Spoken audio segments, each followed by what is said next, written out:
फिर ग्राम पंचायत समिति के चुड़ेला ग्राम पंचायत में पहुंचे, जहां पर हमें सरपंच उम्मीदवार मिले। सरपंच उम्मीदवार का आपको परिचय करवाएंगे और उनके विकासशील मुद्दे जानेंगे।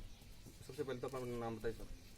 सरपंच का चुनाव मैं नहीं, मेरा नाम है मनीराम बजाड़, पुत्र श्री लक्ष्मण राम बजाड़, ग्राम बिशनपुरा, ग्राम पंचायत चुड़ेला का गांव है।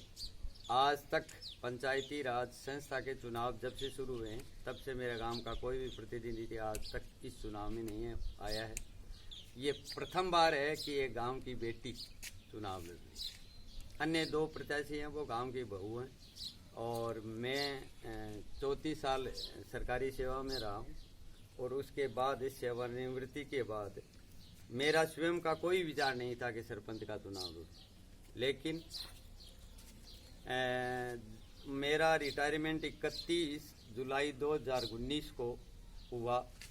लेकिन उस समय जब 29 दिसंबर को हमारे गांव में कोई ऐसे ही जोड़ की गोचर भूमि की कोई जांटी और कुंसू की बोली लग रही थी, उसमें कुछ लोगों ने मुझे ये कहा कि आप सरपंच का चुनाव लड़िए। अन्य भाई हैं वो प्रचार पर थे, अन्य जो मेरे प्रतिद्वंदी थे वो चुनाव प्रचार में, तो उन्होंने कहा कि आप पंचायत चुनाव में भाग लें, चुनाव लड़ें। मैंने कहा भाई मैंने आपको आज तक कभी कहा कि चुनाव लड़ूंगा? बोले नहीं। तो अगर गांव चुनाव लड़वाना चाहेगा मुझे तो मैं तैयार हूँ, और अगर मेरी स्वयं की कोई इच्छा नहीं है तो उस लड़के ने जवाब दिया। फिलहाल यहाँ पर महिला सीट है चुड़ेला पंचायत के अंदर। हाँ, तो यहाँ महिला जनरल सामान्य श्रेणी की महिला सीट है। तो यहाँ पर उम्मीदवार कौन है? उम्मीदवार मेरी बेटी है जिसका नाम ममता है, MA BEd है, डेट ऑफ बर्थ उसकी 1/8/88 है, 32 वर्षीय नौजवान महिला है, जिसकी एजुकेशन के बारे में आपको बता चुका हूँ। तो सर जी हमें ये बताइए कि आपका राजनीति में आने का उद्देश्य क्या रहा? राजनीति में आने का मेरा कोई उद्देश्य नहीं था, सिर्फ उस आवाज के लिए कि गांव का आज तक किसी प्रतिनिधि ने चुनाव नहीं लड़ा, इसलिए आपके संपर्क हैं वो चुड़ेला से, दौलतपुरा से।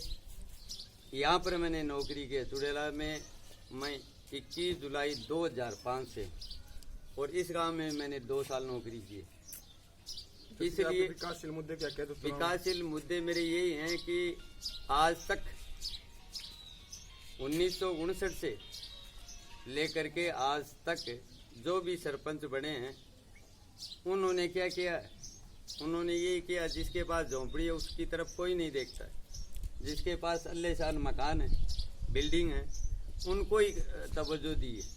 मेरा मुख्य उद्देश्य है अंतिम छोर पर जो हर वार्ड वाइज मैं ये करूँगा, 5 वार्ड है, अगर मैं प्रत्याशी मेरी बेटी है वो जीतती है तो बता रहा हूँ मैं, अगर जीतती हो तो वार्ड का वार्ड पंच होगा, उस वार्ड पंच में अन्य 5 व्यक्तियों को नियुक्त करूँगा मैं, और स्वयं नहीं। काम हालांकि बेटी है, वो सरपंच प्रत्याशी वो बेटी है, लेकिन काम तो मेरे को करना है।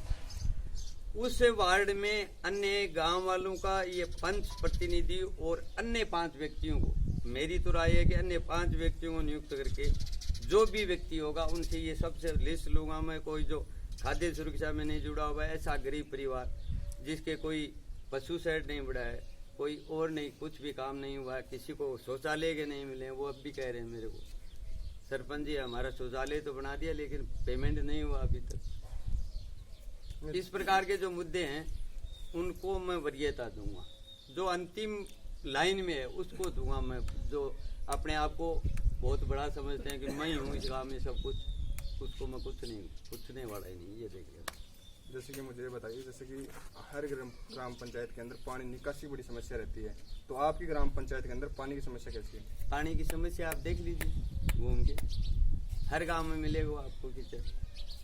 तो उसके लिए आप क्या विकासशील कार्य करोगे? विकासशील कार्य के बारे में आप जानते हैं, अभी कोविड है, कभी कुछ है, इस साल 2020 में तो आपको मान लो 2020 हो रहा, तो इसलिए मैं समझता हूँ कि इसको सलाम करके 2020 को आगे आने वाले 21 में सब जो भी अव्यवस्थाएं हैं उनके बारे में, जैसे एक तो स्वच्छता मेन होता है, कहीं भी देख लिया, पानी की देख लीजिए, और वो तो ये आपको मालूम है, इसकी वजह से कोरोना क्या ये एक देश को 20-25 साल पीछे ले गए।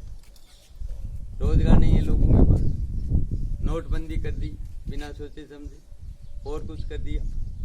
यानी नोटबंदी एक ऐसा मुद्दा था जिसपे वित्त मंत्री और उसका गवर्नर था, उसकी भी सलाह नहीं ली। ऐसे मुद्दे हैं, वो खा गए सब कुछ। इधर चीन है, इधर पाकिस्तान है, वो दुश्मन बना हुआ है आज के दिन। जैसे कि मुझे बताइए, हाँ बोलिए। जैसे कि शिक्षा का स्तर तो आपके चुड़ैला ग्राम पंचायत के अंदर अच्छा है, लेकिन उसके अंदर साइंस की फैसिलिटी नहीं है। साइंस की नहीं है। मेरा प्रयास ये रहेगा स्थानीय विधायक से, साइंस की फैकल्टी का मैं वादा नहीं करता। साइंस की फैकल्टी के लिए मैं ये कहता हूँ कि उस साइंस की फैकल्टी में जहाँ आज जा करके आप देखिए बाडेट स्कूल में, उसमें मैं 3 साल रह गया और वहीं से मैंने सेवानिवृत्ति की है। उस गाँव की बिल्डिंग पुरानी जाके देखी, ऐसा मैंने कई जिले में प्राइमरी स्कूल भी नहीं देखे। ऐसे स्कूल जिसमें सीनियर स्कूल और 400 बच्चे और एक कमरे के आगे बरामदा। बाकी आज देखिए आइए, उस गांव में 10 से माह की अंतिम सेवानिवृत्ति में कटेवा जी आई हमारे, और उसने गांव वालों ने सहयोग किया और 15 दिन के अंदर 46 लाख रुपए इकट्ठे किए गांव वालों ने, और उसमें से 40,000 रुपए उसमें जमा कराए गवर्नमेंट कोष में। 1 करोड़ रुपए की बिल्डिंग बनी, आप देखिए वहाँ। हमारे पंचायत समिति अड़सीसर का तो मैं दावा करता हूँ ऐसी बिल्डिंग वहाँ कहीं भी नहीं है। हो सकता है जिले में भी एक साथ 1 करोड़ की लागत से ऐसी बिल्डिंग हो नहीं है मेरे विचार से। जैसे कई जगह पे क्या है, जैसे कि मैं सुना था कि दौलतपुरा के अंदर 7 कमरे 8 क्लास कमरे हैं, लेकिन वहाँ पर लड़के 40 हैं। आप ये कहोगे यहाँ पर लड़के, एक मैं जब यहाँ था 235-40 लड़के थे, मेरे गांव और बास के लड़के भी आते थे। लेकिन यहाँ पर छात्र संख्या देखिए क्या है। प्राइमरी साइंस से फैकल्टी के लिए कम से कम वहाँ हमने प्रयास किया। 79 सेकेंडरी में आपको टारगेट देंगे वो 100 का, तब खुलेगी आपकी 400। यहाँ 190 बच्चे हैं, कैसे खुलेगी ये बताओ मेरे को। नहीं, जैसे कि चुड़ैला में बात की अभी मैं कहता हूँ आप कोई झूठ बोल जाता होगा, मेरे को मालूम है क्या होता है क्या नहीं होता है।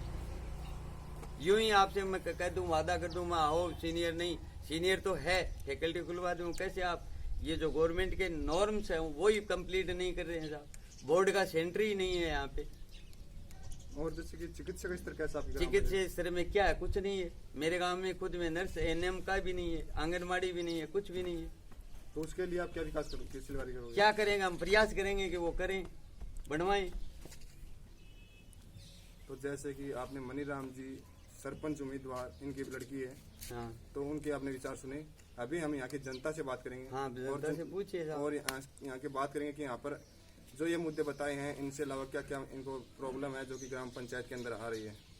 तो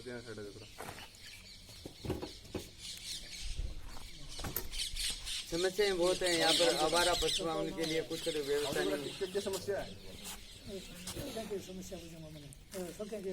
बस बात यह समस्या है।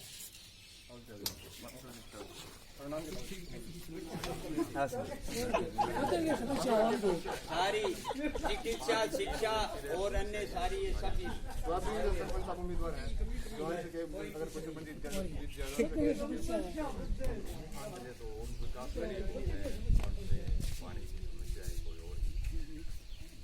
जैसा कि आपने चुड़ैला ग्राम पंचायत के जनता और उनके जवाब सुने, आपने कमेंट करके बताएगा कि आपको कौन सी समस्या। देखिए, एक थोड़ी सी मैं बता रहा हूँ आपको। मैं चाहता हूँ कि मेरे ग्राम पंचायत स्तर पर उप स्वास्थ्य केंद्र है, समझे आप, उसको हम प्रयास ये करेंगे कि ग्राम पंचायत स्तर पर CHC होना चाहिए, सामुदायिक, समझ गए आप। पशु औषधालय है, लेकिन अभी तक उसमें कंपाउंडर डॉक्टर नहीं है। इस प्रकार की जो स्थानीय समस्याएं मुद्दे हैं, उनको हम पूरा प्रयास करेंगे। स्थानीय जो विधायक है इस समय मंडावत, उससे प्रयास करके और जो भी समस्या है उनका निवारण करने का प्रयास। सफाई की दृष्टि से जैसे पानी, गंदे पानी की नालियाँ, लोग से गड्ढे बना दिए साहब। शहरों में नालियाँ आप देखिए बहुत ज़्यादा गंदी हुई, अड्डी पड़ी नालियाँ, यहाँ पे सक्सेस नहीं होती।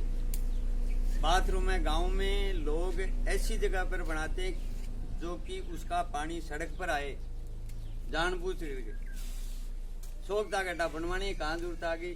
अपने घर के अंदर इतना सा 4 फुट गड्ढा खोद सकते हैं आप, कच्चा कंक्रीट वगैरह खोरिया वगैरह कुछ भी कंकर पत्थर डाल के उसको ऊपर एक 2x2 का चौका रख दो, उसका पानी उसमें डाल दो साहब, कहाँ दिक्कत आ गई सड़क बनाने। लेकिन ऐसा लोग करते नहीं है साहब, उनको उनमें जागरूकता पैदा करनी पड़ेगी।